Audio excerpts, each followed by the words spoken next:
안녕하십니까. 유니티비의 이영아입니다. 매주 화요일 전문가를 모시고 한 주간의 한반도 동향에 대해 알아보는 한반도는 지금인데요. 지난 2월 12일 우리 정부와 국제사회의 거듭된 경고를 무시하고 강행한 북한의 제3차 핵실험이 있었습니다. 유엔 안보리에서 북한의 장거리 미사일 발사에 대한 대북 제재를 결의한 지 20여일 만의 일로 북한이 핵실험이라는 또 다른 국제사회의 뜻과는 반한 행동을 취한 것으로 봐야 할 것입니다. 한반도는 지금을 통해 북한 핵실험과 함께 북한 동향에 대해 이야기 나눠보도록 하겠습니다. 오늘도 통일부 정세분석국의 강현서 서기관님께서 자리해 주셨습니다. 서기관님, 안녕하세요. 네, 안녕하십니까. 북한에서 2월 12일 있었던 3차 핵실험을 공식적으로 발표했습니다. 이번 3차 핵실험에 대한 북한의 입장 어떻게 봐야 할까요? 네, 작년 12월 12일 북한은 장거리 로켓을 발사를 했습니다. 그리고 이에 대해서 1월 22일 유엔 안보리에서 대북 제재 결의안 20875를 채택을 했습니다. 예상한 대로 북한은 이에 대해서 강하게 반발을 했고요. 그 외무성 성명이나 국방위 성명 등을 통해서 높은 수준의 핵실험을 등 물리적 대응 조치를 취해 나가겠다고 입장을 발표를 했습니다. 이러한 맥락에서 북한은 우리 정부와 국제사회의 거듭되는 경고를 무시하고 2월 12일 날 핵실험을 강행을 했습니다. 1, 2차 핵실험과 같이 북한은 2월 12일 중앙통신 보도를 통해서 제3차 핵실험이 성공적으로 진행되었다고 발표를 했습니다. 발표 내용을 보면 크게 네 가지로 구분을 할 수 있겠습니다. 첫 번째가 핵실험이 성공적으로 진행이 되었다는 것이고요. 두 번째가 핵실험의 대상이 미국이다라고 하는 점을 다시 한번 강조를 했습니다. 세 번째로 핵무기 성능이 향상이 되었다라고 했고요. 마지막으로 북한은 핵실험이 한반도 평화 보장의 계기가 될 것이다라고 하는 모순된 입장을 발표를 했습니다. 네, 이 북한의 핵실험 발표 내용 중 핵무기 성능 향상에 대한 이야기가 있었습니다. 북한은 발표 내용에서 이를 소형화, 경량화된 원자탄이라고 언급을 했는데요. 이런 맥락에서 볼 때 이번 핵실험을 지난 1, 2차 때와 어떤 다른 점이 있다고 생각하십니까? 네, 북한은 3차 핵실험 성공 발표를 하면서요. 핵무기의 성능이 향상되었다는 내용을 언급했습니다. 이런 과거 핵실험 성공 발표 내용과는 약간 차이가 있다고 볼 수 있겠습니다. 성능이 향상되었다고 주장하는 내용을 보면 첫 번째가 폭발력이 향상되었다는 것입니다. 두 번째가 소형화와 경량화된 원자탄을 사용했다는 것이고요. 마지막으로 다종화된 핵 억제력을 가시했다고 하였습니다. 우리 국방부는 이번 핵실험은 리히터 규모 4.9에 해당한다고 발표를 했는데요. 이 수치는 1차, 2차 핵실험보다는 증가된 수치이긴 합니다. 하지만 북한이 주장하고 있는 소형화, 경량화 그리고 다종화된 핵 억제력이 대해서는 아직도 구체적인 내용에 대해서는 확인되지 않고 있습니다. 이러한 상황에서 북한의 핵 능력이 향상되었다고 추정하는 것은 적절하지 않다고 생각이 됩니다. 정부는 다양한 가능성을 염두에 두고 있고요. 조사를 진행을 하고 있습니다. 그런 만큼 구체적인 내용은 조사 결과를 좀 더 지켜보아야 할 것 같습니다.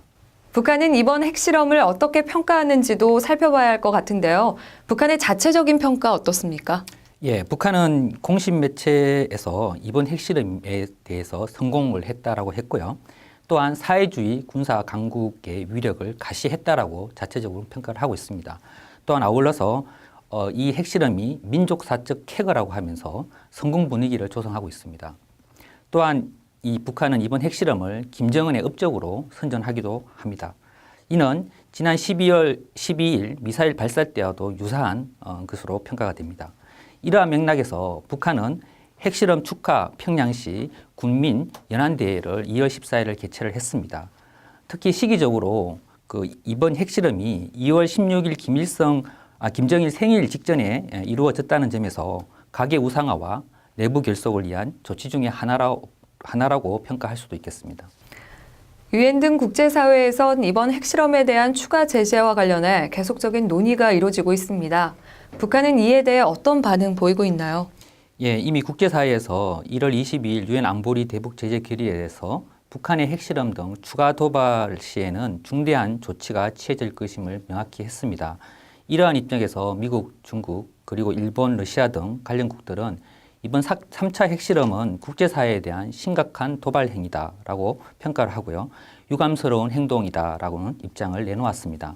또한 유엔 안보리에서는 언론 성명 등을 통해서 이번 핵실험이 그동안의 안보리 결의안에 대한 명백한 위반이다라고 규탄을 했습니다. 또한 적절한 추가 제재 조치 채택을 위한 논의를 착수한다는 입장을 밝혔습니다.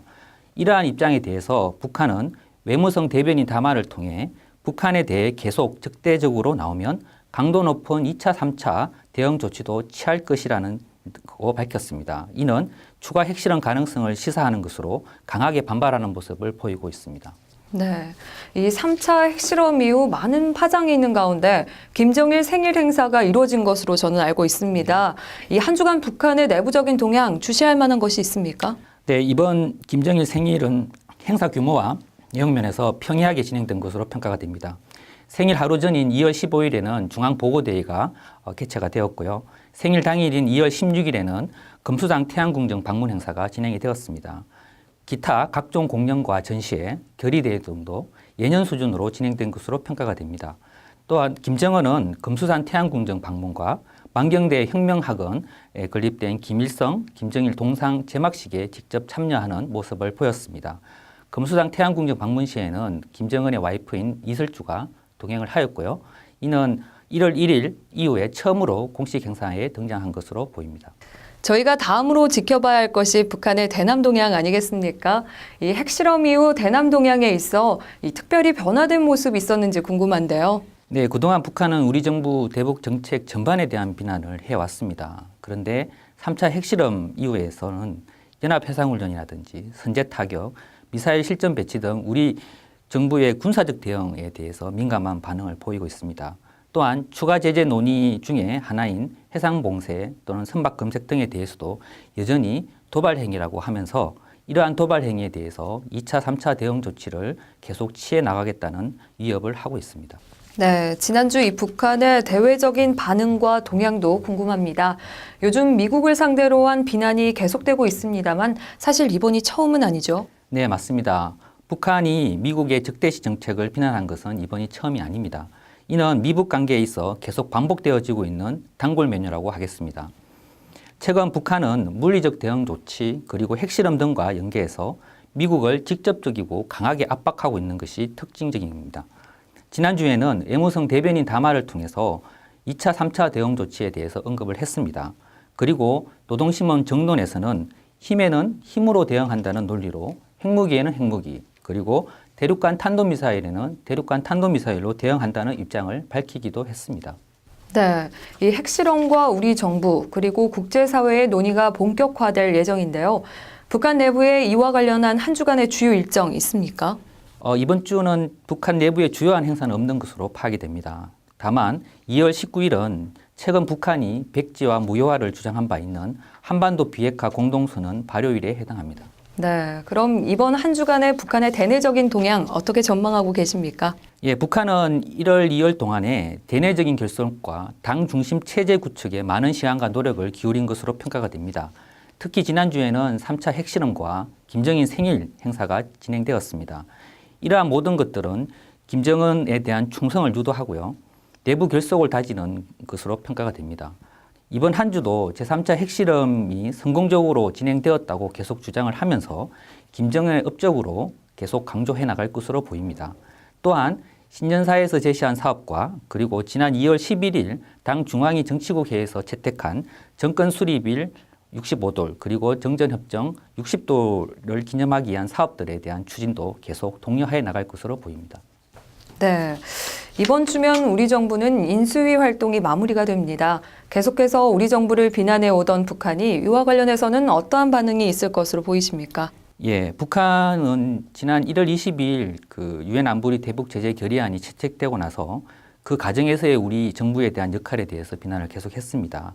이번 3차 핵실험 이후에 또한 현 정부의 대응과 유엔 안보리 대응 논의 과정에서의 우리 정부의 참여 등에 대해서 계속해서 비난을 할 것입니다. 아울러서 이번 주가 대통령 취임식이 다음 주에 예정되어 있고 또한 대통령 인수위에서 새 정부의 정책 과제 로드맵 발표가 예정되어 있습니다.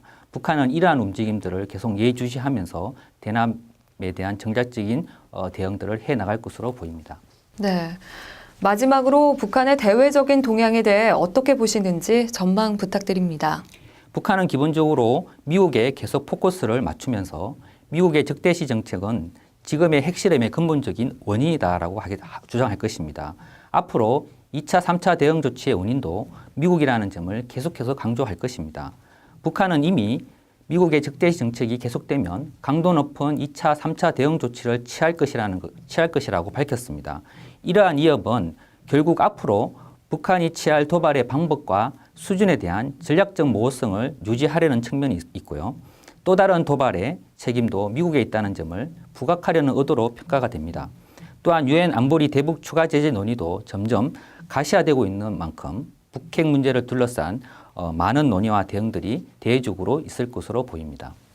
북한이 지속적으로 강경한 태도를 취한다면 우리 정부는 물론 국제사회 역시 이에 맞설 수밖에 없을 듯합니다.